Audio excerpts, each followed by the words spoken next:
Meanwhile, cash-strapped soybean farmers across the country, including right here in Minnesota, are still caught in the middle of President Trump's costly trade war with China.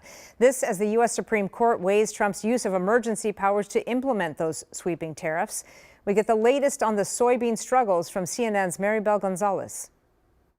John Bartman is a fifth-generation soybean farmer in Illinois. His crops contribute to the U.S.'s largest agricultural export, which last year valued at more than $24 billion, according to USDA data. China bought 53% of those exports, but this past September imported zero. It's what we do in this country. We export food, and we can't do that right now.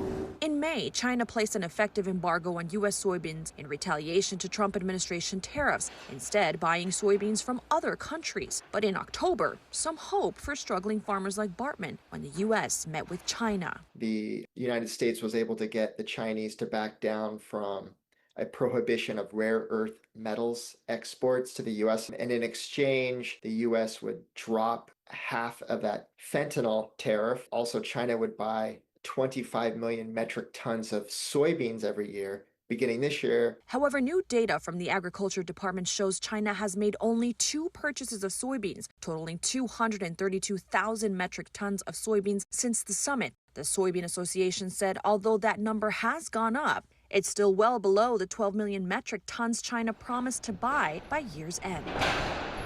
We have cautious optimism that it'll take place, but in reality, actions ultimately are the deciding factor here. I'm Maribel Gonzalez reporting.